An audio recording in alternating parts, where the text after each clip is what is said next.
Hello and welcome to the next series of lectures in control engineering. So, we are going to be looking at module 11 lecture 2 part 2, and it is a continuation of the of the discussion we had on the inertial sensors. So, if you recall, in the last lecture I had discussed the various effects of sensor noise, specifically accelerometer sensor noise and gyroscope sensor noise on the position computation. And whenever I say position, it could mean either translation or it could mean the rotation position, the angular rotation position, right? All right. So, we saw a couple of things. One was that there are various types of noise. There is a constant bias, the drifting bias, angle random walk, so on and so forth. For the kind of applications we typically deal with in consumer electronics and even sometimes to basic medical applications, it is enough for us to deal with the constant bias. So, if you are able to estimate the constant bias and then remove that, you will get actually a very good position estimation. Okay. So, the way that we are going to do it in this lecture, which will be immediately followed by a discussion on the actual implementation of this in both MATLAB and on a microcontroller. All right. So, that will be done by my research associate Vinay Sridhar.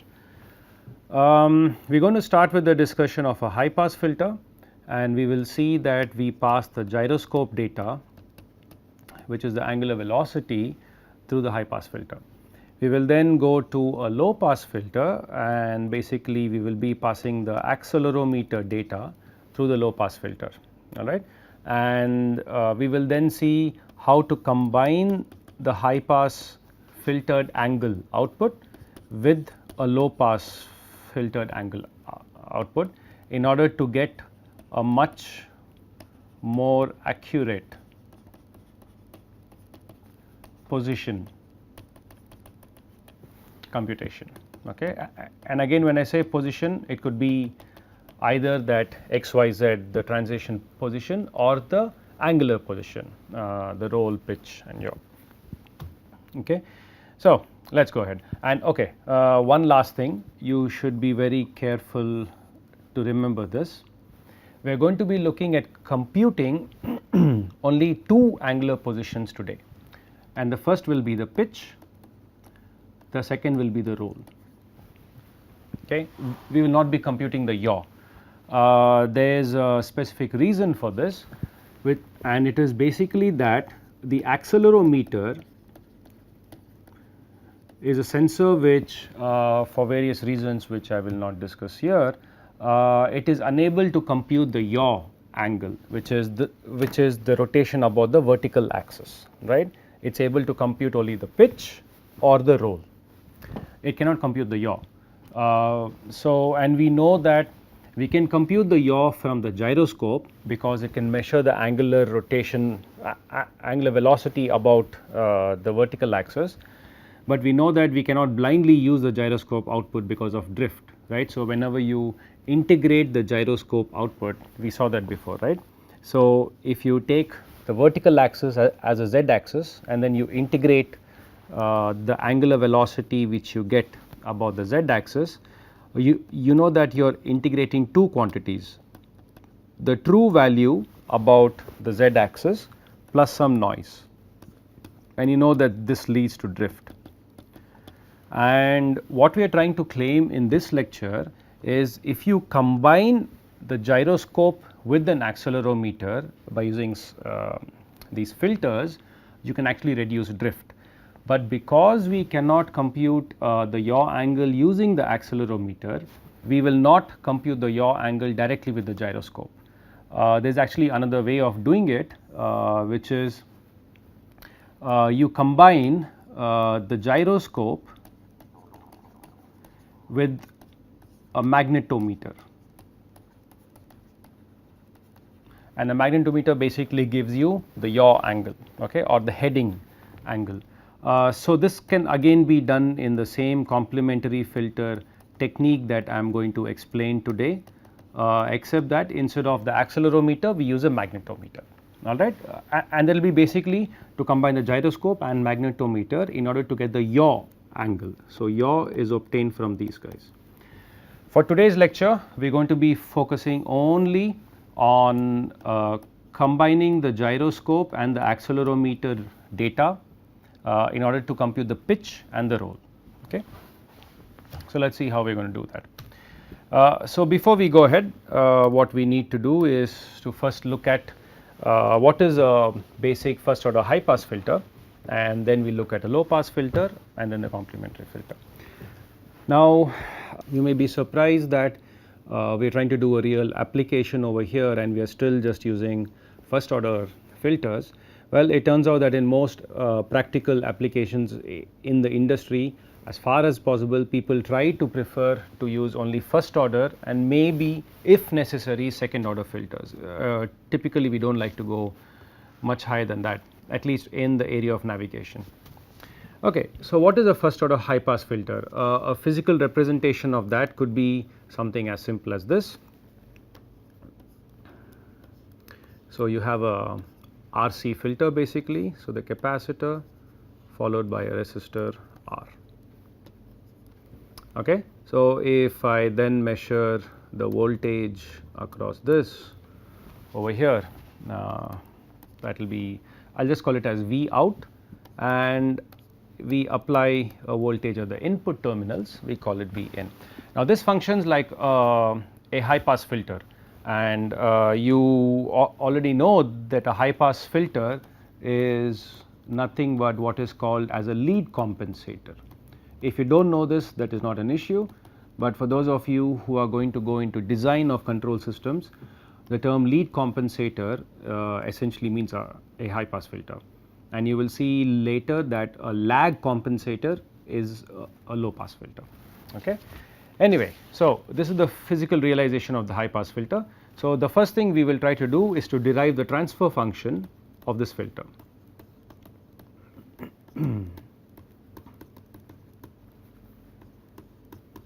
So, transfer function of the high pass filter.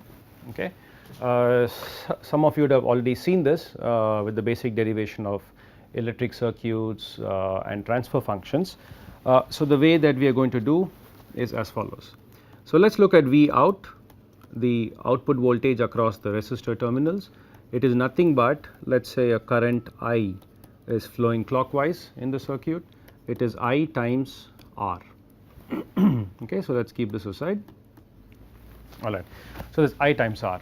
Now, we know the basic, one of the basic constitutive relationships between the charge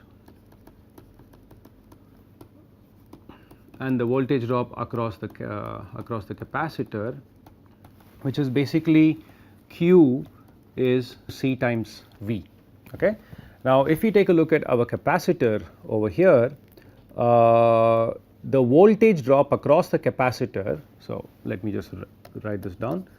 So, the voltage drop across my capacitor C is basically V in minus V out. Okay. So, this then implies that Q is nothing but V in minus V out. Okay. This I will call it as step number 2. Okay. Now, we go to step number 3, where we know the basic relationship between the charge in the capacitor and the current flowing through the capacitor, which is that I is equal to dq by dt. Okay. And then we substitute this expression for Q over here back into this derivative term, and you basically get d by dt C of V in minus V out. Okay. So, this can be written as C d dt V in minus V out. So, that is the expression for the current through the capacitor. Okay. Now, substitute into 1 Okay, what are we going to substitute? The expression for the current into 1. So, substitute 3 into 1. This would give V out is nothing but C ddt V in minus V out times R. All right. So, this is RC dV in by dt minus dV out by dt. Okay, that is basically the expression that you are going to get. So, if I now write all of this in a Laplace transform domain, so transform, I will call this as this entire equation as equation number 4. So, transform 4 into a Laplace domain, and what do we get? Well, we get V out of S, and on the right hand side you would get RC times S V in of S. That is because the d by dt term in the Laplace domain, it's S. All right. Minus RC minus RCS V out of S. Okay, this is the expression we get. So, take this term onto the left hand side and take the V out of S term common, and you will basically get V out of S into 1 plus RCS on the left hand side is equal to RCS into V in of S. Now, we know the definition of the transfer function, it is a ratio of the output response to the input signal. So, we get G of S equal to V out S divided by V in of S, all right, and that will be nothing but the transfer function of a first order high pass filter. Okay, so, this is the cool little guy we have been trying to derive all along. Okay. So, it is a transfer function of the first order high pass filter. Now, for those of you who are already comfortable in MATLAB, what you can go ahead and do is to, well, let me erase, I will make some space over here so that I can write. Okay, that is enough. Let me not spoil this anymore. Okay, so for those of you who are comfortable with MATLAB by now, what you can do is to take different values of R and C, and you can use the command TF in MATLAB in order to define your system, the high pass filter. So, we can actually call it system, or you can call it a filter if you like, that is a better word. So, we can call it HPF filter is equal to transfer function of the numerator comma denominator. Okay. In this, and the way you would write it down in MATLAB is basically numerator is, so you have a S term over here, so it would be RC, and there is no constant term, so that is a 0, that is a vector, right. And the denominator term would be, you have a constant term 1 and you have RC over here. Okay, so you can define a transfer function in MATLAB for different values of R and C, and then you can go ahead and try to look at you know, the Bode plot of your high pass filter. So, the Bode plot HPF of the high pass filter. So, this is a command in MATLAB. So, when you actually plot the Bode plot of the high pass filter, let me make some more space over here.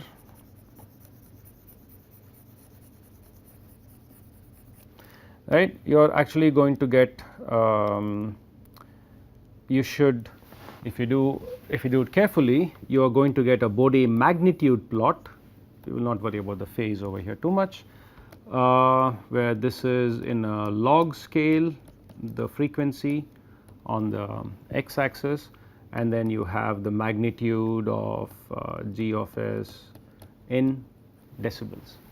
And this being a high pass filter, you would actually expect to see a magnitude plot of this type, all right, where this is the cutoff frequency.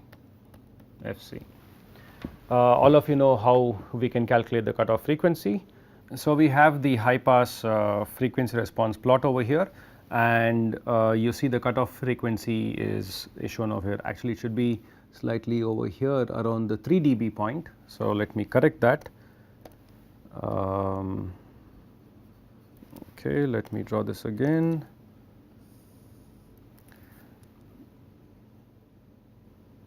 Okay, that is a better plot.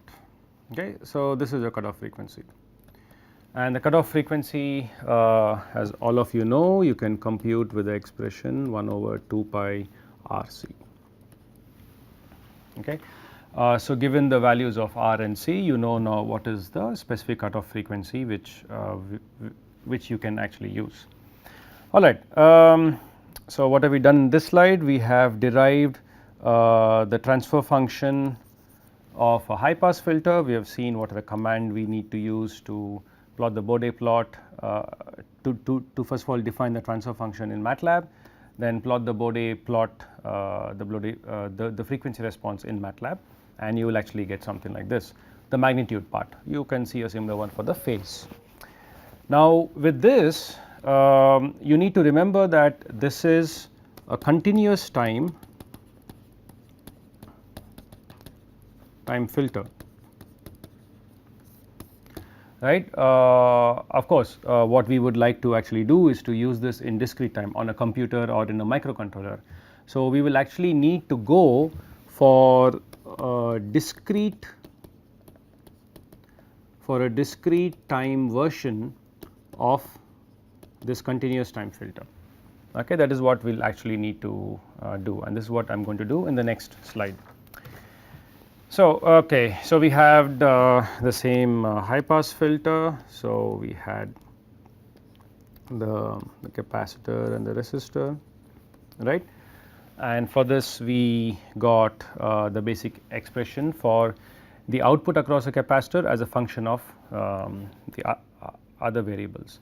Now, if you look at each of these variables, let us just plot the input V in as a function of time and also the output V out as a function of time. So, let us say V in is some signal like that, and okay, so we have the output filtered version, something like this.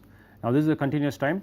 What you actually do is to pass this through a to D converter, and you take it into your microcontroller or into your computer or something like that, and when you do that, you actually only have just discrete samples, right. So, you may have this, so on, depending on how fast your sampling rate is, right, and the same for the output as well. So, you will not have the continuous signal, you will just have discrete parts of that, and so on for all the other points as well. So, how would we represent that? Well, one way to do it is to actually use the notation over here. So, the input signal V in, you can see here the input signal V in, right. So, it is a collection of points. So, I will call the first point as x1, I can call the second point as x2, x3, so on and so forth, right. So, that is what I have done over here. So, this n which you have will depend on the sampling rate and for how much time you have actually collected the data. Okay. So, it can be a really large number if you collect data for a few minutes.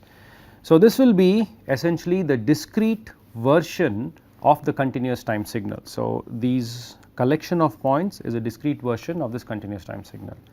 In the same way, we measure the output, we again collect all the discrete samples over here, and we call that as y of 1, y of 2, so on till y of n. Okay. Now, when you do this, we need to now basically plug these two expressions back into this equation, and we know that d by dt in the difference time would basically be converted to a difference equation, and you have seen this difference equation come about in when we computed the angular position if we had a measurement as angular velocity, right. or we computed the basic velocity when we had the acceleration measurement with us. So, we did a single integration in both cases. So, that is basically your difference equation. So, how would this look if I actually write down the difference equation? So, the dv in by dt. So, remember that v in was nothing but x of 1, x of 2, so on till x of n, depending on how much time you have collected your data. So, d by dt of v in would be nothing but I, the current sample, minus the previous sample, okay, divided by the amount of time difference between these two samples, okay, and the time difference will be essentially your sampling rate which you are looking at. Okay, so that is how you write d by dt v in, and we know that we had written v out as y of 1, y of 2, so on till y of n, and in exactly the same way dv out would be nothing but y, the current sample which I am measuring, minus the previous sample divided by the time difference between the two samples, okay, and that is basically what we have over here. Now, if I take this expression, so remember we are multiplying this with RC as we see here, and you do very simple algebraic manipulations, okay, and the derivation is given over here, you will end up with this final expression, okay. So, what does the final expression look like? Let me just write this down again. So, the output at the current time is a function of some constants, okay. So, this is actually a time constant, let us call as RC, okay, is a function of these constants times the current input minus the previous input, plus again we have these constants over here and the previous output which we measured last time, all right. So, what we do is to replace this with a different notation. So, we will typically call RC as tau, the time constant, and we will call, because this is a high pass filter, okay. So, we will have RC divided by RC plus delta t, which in our case is nothing but tau by tau plus delta t, and this entire term we are going to denote by alpha high pass filter, okay. So, it basically means the current output after the filtering, right. The current output is alpha high pass filter times xi minus xi minus 1 plus alpha high pass filter y of I minus 1. This is the expression that we are going to be using in the discrete time implementation, okay, and we are actually going to show an example of this in MATLAB as well as in a microcontroller code, okay. So, this is what we are going to do with the high pass filter. We have seen how to compute the frequency response, we have seen how to compute the cutoff frequency by, okay. So, if I go back, we have seen that the cutoff frequency, let us use a different color, okay. So, the cutoff frequency was over here 1 over 2 pi RC. Now, we know that tau is basically RC, right, which is nothing but the time constant, and we will see in the next lecture how to specifically to choose this value of tau based on the design constraints that we have to consider, which may depend on how fast your motion is, what kind of filtering you want to use, and so on, okay. So, this will be done in the next lecture by Vinay Sridhar. All right, very good. So, that is a first order high pass filter, and just to recall, the gyroscope angular measurement data after computing the angle is going to be passed through this high pass filter, okay.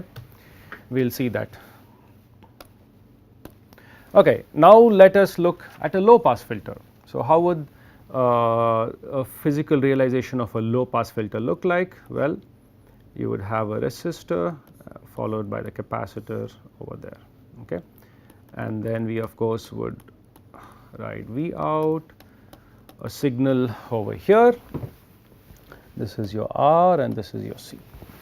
Now why don't we apply KVL and see what we are going to get. So let us say you have a current over here, and if I apply KVL you would actually get minus V in, because I am going in a clockwise direction, plus I times R plus the voltage drop across the capacitor, which is the same as V out is equal to 0. Okay, this is by KVL. Now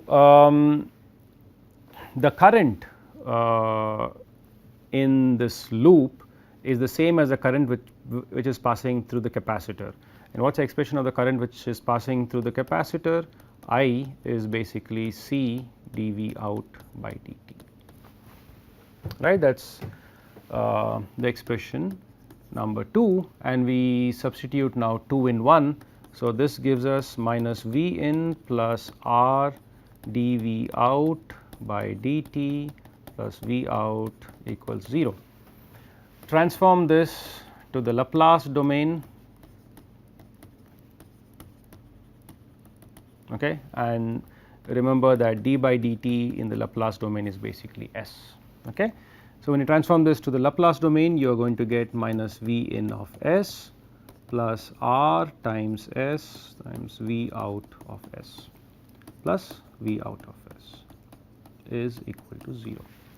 And now all you need to do is to simplify this expression. So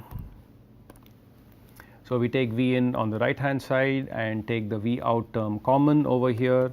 So this would imply V out into okay, I am sorry, there should be a C over here, because I is equal to C dV by dt. So in this expression when I replaced I had forgotten to include the C. Anyway, so the C comes over here, you will also have a C over here, alright, good. So now you take V out common and you would basically have 1 plus R C S on the left hand side. On the right hand side you will just have V in. This of course gives us the transfer function, which is the output response to the input signal, okay, which is 1 over 1 plus RCS. This is the transfer function of the low pass filter.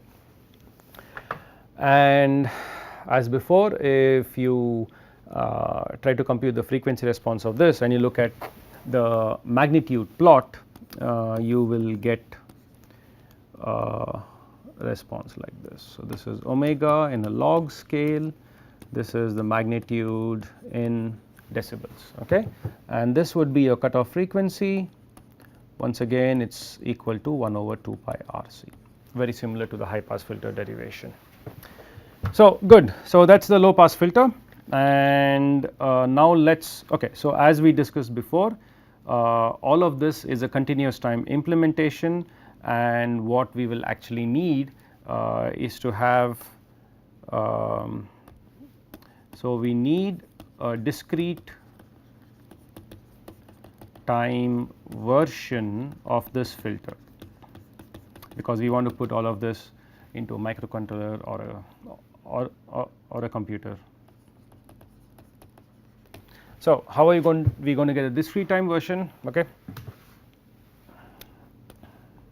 So discrete time low pass filter, and to be very specific, this is a first order low pass filter. So we are going to use this basic expression of the continuous time filter to compute our discrete time filter. Okay. So let us recall that. So minus V in S plus RCS V out plus V out of S. Okay. So let me change the color to red. Okay. So we had was this KVL what we used? Yes, indeed. So this was, so we had the expression from the Kirchhoff's voltage law, and it was derived as minus V in S plus RC, okay, RC, okay, let's do this again. So, with this expression from the Kirchhoff voltage law, which was minus V in of t plus RC d V out by dt minus R plus V out of t. Okay, this was equal to 0. Let us try to write down the discrete time equivalent of this one in a similar way as we did before. So, let me choose blue. Okay. So, we have V in described by a sequence of points x1, x2, so on till x of n, right. Similarly, we had V out described by a sequence of points y1, y2, so on till yn, all right. Why don't we substitute this in this and we will see what this looks like. Remembering that the derivative of the continuous time will become a difference equation in the discrete time. Okay. So, let me choose a nicer color now. Let us choose a funny green. Okay. So, what will happen? First, let me take V in onto the right hand side. So, you will only be left with these terms on the left hand side. Okay. So, RC are obviously constants and the d by dt now becomes a difference equation, which will basically be let us not say V out, let us use the term y. So, we will actually say y of I, which is the current sample, as y of I minus 1, the previous sample, divided by delta t, okay, plus you have V out over here. So, it will just be again y of I, the current sample, and we had taken V in of t onto the right hand side. So, the V in of t will simply be x of I. Okay. I hope you have noticed I made a small mistake over here, which was no, okay, that is good. All right. So, this is color green. So, this was I and this was I. Okay. So, let us see how we actually compute this relationship. So, we multiply everywhere with delta t and we will get RC y of I minus RC y I minus 1. Now, delta t goes over here multiplying with y of I and also on the right hand side, okay, multiplying with x of I. So, from this not that one, let us take the other one. So, from this term and this term, let me take y of I common out. So, I get y of I times RC plus delta t, okay, and let me take this term over here onto the right hand side. So, this will be nothing but delta t times x of I plus RC times y of I minus 1. Okay. Now, you can see that I can divide with RC plus delta t, which will go onto the right hand side, and then eventually I will have my expression for y of I. So, this will be nothing but delta t divided by RC plus delta t times x of I plus RC divided by RC plus delta t times y of I minus 1. Now, as we did before, let me simplify this expression by denoting alpha to be delta t divided by RC plus delta t, all right. So, if alpha is delta t by RC plus delta t, I will also call this as the low pass alpha. In that case, 1 minus alpha LPF will be nothing but 1 minus delta t by RC plus delta t, which is the same as RC by RC plus delta t. Okay. So, let me use this expression and this expression in this equation, and we get the final discrete time realization of a first order low pass filters. So, that is y of I is equal to alpha LPF times x of I plus 1 minus alpha LPF times y I minus 1. Okay. So, we started off with the continuous time version of the filter over here, and through these steps we have now arrived at the discrete time version of the filter. Okay. And again RC is nothing but a time constant, delta t is the time difference between two samples. So, depending on what data you have, you will appropriately choose the RC. Okay. And we will see this in an example by Vinay Sridhar in the next lecture.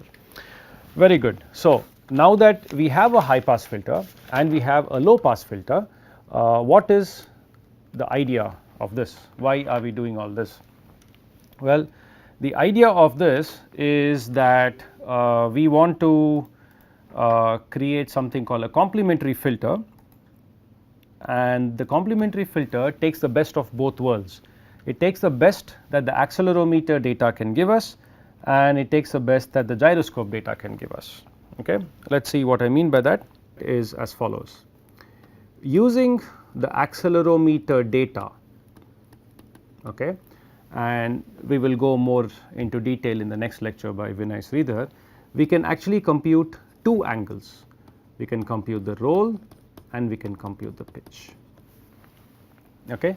Using the gyroscope data, and after we numerically integrate the angular rotation which we get over here. So, this is a numerical integration. We can also compute the roll and the pitch. So, this is from the axle and this is from the gyro. Okay. Now, we have seen a specific problem with the gyroscope, that because of numerical integration I get the problem of drift.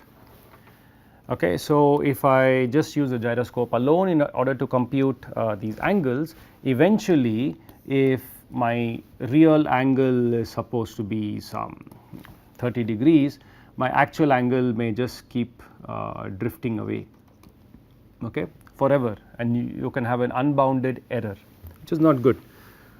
So, why do not we use just an accelerometer? The problem with an accelerometer is that it is susceptible, or you can say corrupted, it is susceptible to very small changes, which is basically I am saying high frequency components. It is susceptible to very small changes in the environment, and it picks up everything. It's a very sensitive sensor. So, if I place an accelerometer on my hand, right, just suppose this pen is an accelerometer and I am doing these motions, so the accelerometer will pick it up. I do want to track this.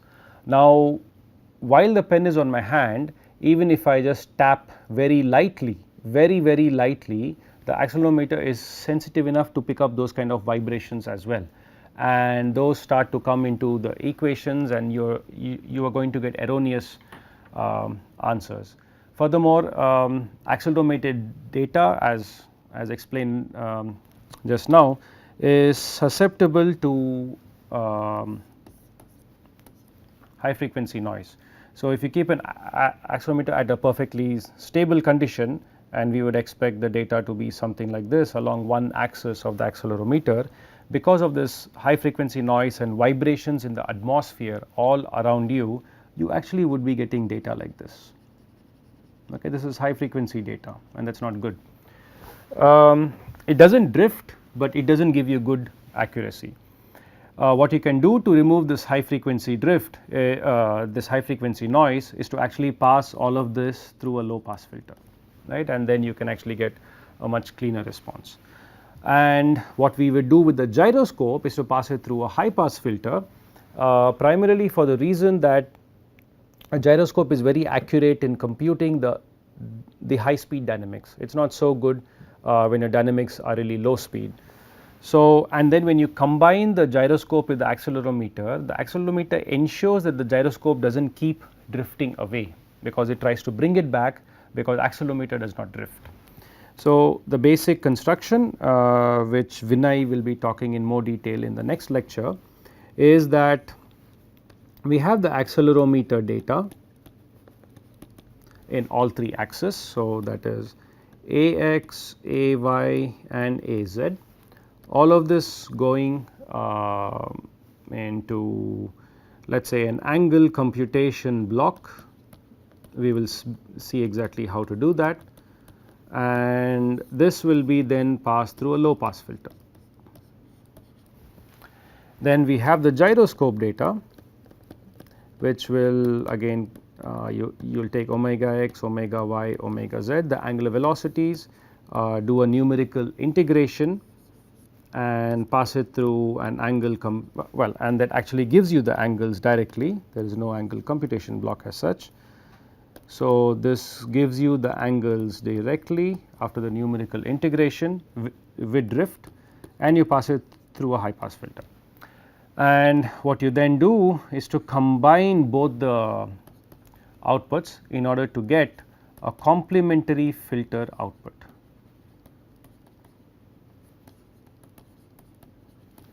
And how does this look like? Well, it is a little interesting. So, let me erase this stuff over here. So, we know what the frequency response of an accelerometer would of a low pass filter looks like, right. So, if the frequency response of the low pass filter looks like this, with this being the cutoff frequency Fc, the frequency response of a high pass filter would actually be like this. Okay. And let us assume that we are clever enough to choose exactly the same cutoff frequency. Okay. So, this is we are looking at the magnitude plot. Okay. What this tries to behave is like a all pass filter. So, if you pass in exactly the same signal, okay, if you pass in exactly the same signal through this filter, we will just call some signal as Q. You pass Q through a low pass filter, you pass the same to a high pass filter, both with the same cutoff frequencies, and then you add them up. The combination of this behaves like a all pass filter. Okay. We will not go more into details of this except to point out at this stage that we are looking at filters with gains or magnitudes of 1, so that we do not amplify or attenuate the signals. Okay. So, given that,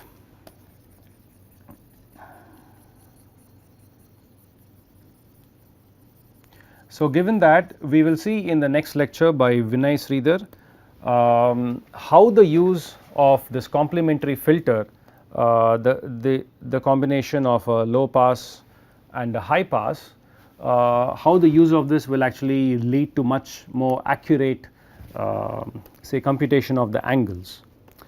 And we will also see that if you have really high speed motion, I want to trust my gyroscope more.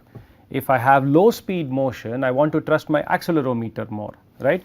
So, if you look at it in the frequency response context, if I have high frequency, I want this part of the frequency response curve to be activated, right, because if I have high speed dynamics, I really want this to be activated. If I have low speed dynamics, meaning my bandwidth of the system is low, I do not really want to use this region. It's pointless.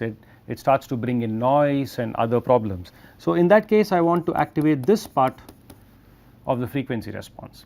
How we would do that? Well, we would do that by writing the complementary filter by using a special parameter called alpha complementary filter, and you multiply this with the angle which is coming in from the accelerometer. Okay. And you multiply exactly 1 minus alpha with the angle coming in from the gyroscope. All right, and you would so again it is CPF. So, you would choose your alpha to be such that if my dynamics are really fast dynamics, I would like to trust this one more. So, for fast dynamics, okay, I would like to trust the gyroscope. And how would I tell the equation to trust the gyroscope? Well, you simply put alpha to be fairly low, almost close to 0 for really fast dynamics. For slow dynamics, I like to trust my accelerometer more. So, you let alpha CPF almost get close to 1. You, of course, in reality you would never use 0 and 1 because you remember the problem with drift that the gyroscope has. So, you would always want to make sure your accelerometer angles are always coming in to prevent that drift. So, it will not be really zeros or ones, it will be small numbers greater than 0, large numbers but less than 1. Okay? And Vinay Sridhar in the next lecture will explain this in more detail with a couple of nice experiments as well. Okay, so to conclude this talk, we had started out by recalling some of the effects of sensor noise on position computation, translation and rotation position computation. We looked at two specific implementations, the discrete time implementation of the high pass filter and the low pass filter, and we saw very briefly, we will go more into detail into the next lecture, how the use of a complementary filter can give us far more accurate results. Okay.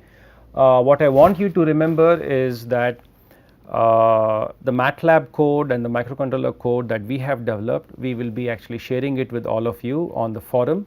So, you are welcome to experiment with the codes that we are going to give you, the data that we are going to give you, and you can actually design your own navigation filter. Okay. So, we saw in the previous 2-3 slides, we basically wrote down what was that? The discrete time realization or implementation of the high pass and the low pass filters, right, and the low pass filters. Now, let us see once again why we would like to pass the gyroscope measurements through a high pass filter and the accelerometer measurements through a low pass filter, and then we will see the role of the complementary filter. Okay. So, first let us take the accelerometer. If you actually look at the accelerometer data, which we will also be providing to you on the forum, even when you keep the accelerometer in a perfectly stationary condition, and we expect to see, let us take along any particular axis, we can take along the x axis as a function of time. So, if it is stationary, you would expect to see around the 0 value, maybe some minor variation like this, right. So, there is almost no variation, and that is actually what we expect to see when the accelerometer is perfectly stationary. So, this is basically the noise primarily because of bias, right. So, instead of being at 0, it gets offset to a certain value, which we can remove by calibration. This is what we would expect to see. Now, when you mount this on any stationary surface, and let us say you are walking around that surface, or you tap on your table, or you shake your table very gently, any motion can be easily picked up by your accelerometer because it is very sensitive. So, instead of seeing the slight variation, which is basically an offset, the bias offset with some other noise parameters, the accelerometer is capable of picking up even minor vibrations in the environment, and you may actually see the stationary accelerometer data to be something like this,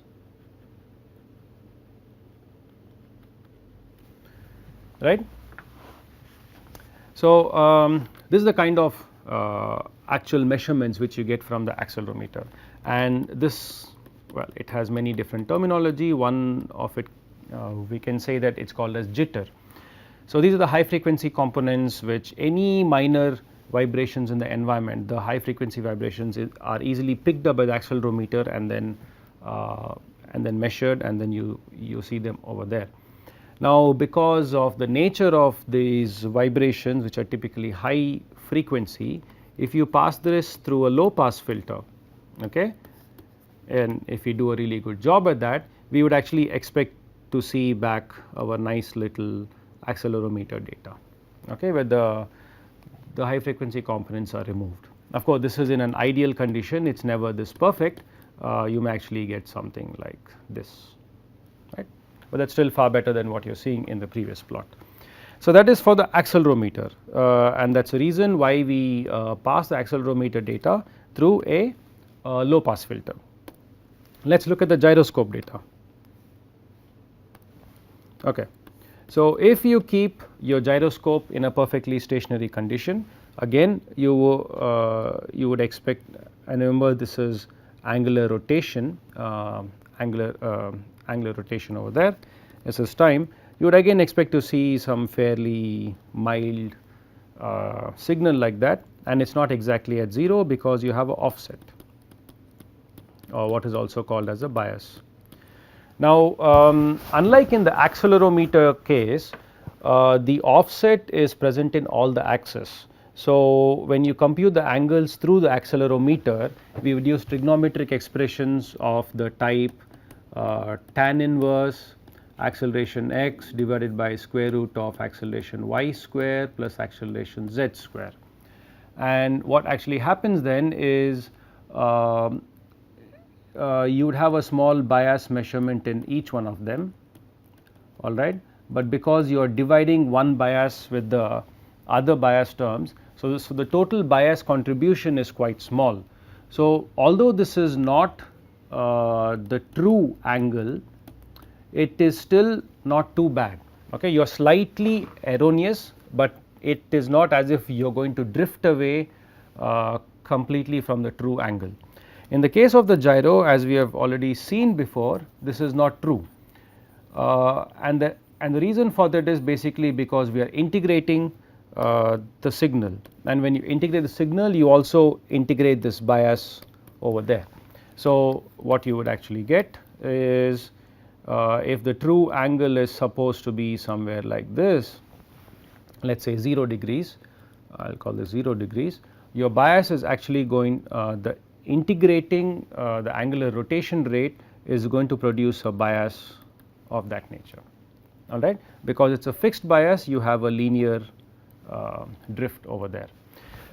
So, how to solve this problem? Well, what you can do is to simply pass this through a high pass filter.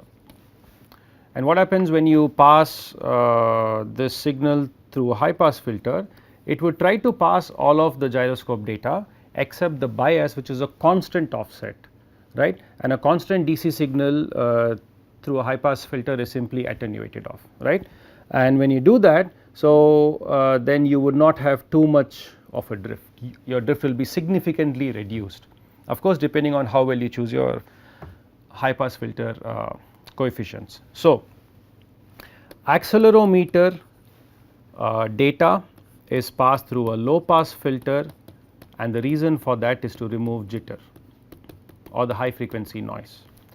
The gyroscope data is passed through a high pass filter, of course after the integration, to remove drift. That is a basic idea of what we do with the high pass and the low pass filter. What do we do with the complementary filter? Well, we do something more interesting. So, now let us look at the complementary filter. Let us say that we have high speed motion, high speed dynamics, say you are in a plane and then it is going at extreme speeds, your rotation speeds, or low speed motion, right. So, the aircraft is moving very gently. Now, because of the nature of the two sensors which we have, it turns out the gyroscope can actually capture the high speed motion very well. In fact, typical gyroscopes have fairly high bandwidth, like what? 2000 degrees per second. Okay, and it is in the order of a few thousand degrees per second, whereas accelerometers have very low bandwidth, okay, and it is meant to capture really the low speed dynamics. So, we would like to capture the low speed dynamics with the accelerometer and the high speed dynamics with the gyroscope. So, how would you do this? Well, so we know that from the gyroscope we get an angle after doing the high pass filtering. So, I will just call it as theta high pass filtered angle, and this has come out of the gyroscope. Out of the accelerometer, we compute the angle and then we pass it through the low pass filter. So, we get another angle over here. I have called it theta LPF. Now, how do we combine these two angles in such a way that we can capture both high speed dynamics, we can capture low speed dynamics, or we can capture any dynamics in between, okay, because there is no guarantee your dynamics is always high speed or always low speed. And the way you would do that is by the use of the complementary filter, and it is a very simple equation.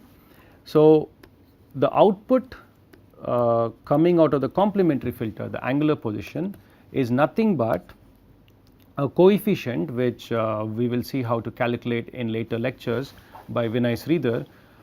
The coefficient of the complementary filter, this is multiplied with the angle coming out of the accelerometer plus 1 minus alpha times the angle coming out of the high pass filter, which is the gyroscope output. Okay. How does this equation solve our problems? Well, let us say that we have really high speed dynamics. I would like to trust my gyroscope more because it can actually, it has very high bandwidth, it can capture these high speed dynamics far better. If I want to trust my gyroscope more, then I would like to actually use this far more than using the angle from the low pass filter from the accelerometer. How would I do that? Well, I will simply set the coefficient to be small, not 0, but small, maybe okay. If I have predominantly low speed dynamics, then I would like to trust the angle coming out of the accelerometer more than the angle coming out of the gyro. Why is that? We know that gyro integration is affected by bias. Okay? Even though you have done a high pass filter of the gyro, there is always a little bit of residual bias left, and if the dynamics are really towards the low speed dynamics, we are forced to choose the cutoff frequency of the high pass filter actually very close to the left axis. So, let us draw that over here. If you have very high speed dynamics, say 100 hertz and above or 20 hertz and above, I can choose my high pass filter to have a cutoff frequency, let us say more than 20 hertz. But if I have very low speed dynamics and I want to pass it through my gyroscope, I will need a cutoff frequency much closer like this, right. And the problem with coming closer and closer to the lower frequencies is that I am actually going to pass in my bias that is going to get added up in the integration process, and you are going to have the problem with drift. So, whenever you have low speed dynamics, we really do not like to use the gyroscope, we do not trust the gyroscope data. In that case, what you would do? You would use the coefficient to be as large as possible. Of course, what do I mean by small, what do I mean by large? Well, the basic idea is that alpha of the complementary filter, it lies between 0 and 1. So, let us say we are absolutely sure that our vehicle will experience very high speed dynamics. In that case, I would like to trust my gyro more, right. So, I would actually set alpha to be almost close to 0, maybe even 0. If I am always going to have very low speed dynamics, 1 hertz, 2 hertz kind of dynamics, I would start to prefer to trust my accelerometer more, right. In that case, I will set alpha to be very close to 1, so that the gyroscope data is not being used. So, the interpretation of a complementary filter is basically we choose the coefficient in such a way that we trust either the gyroscope measurements or we trust the accelerometer measurements. This is true of course for extreme readings. For any readings in between, let us say that you have medium speed dynamics, so neither too fast nor too slow, then maybe we trust both the sensors equally well, in which case I would choose alpha CPF to be maybe somewhere close to 0.5. Okay. So, that is the basic idea of the complementary filter, and we will see in the next lectures how Vinay Sridhar is going to actually use this complementary filter to actually compute angles in a real experiment. Okay.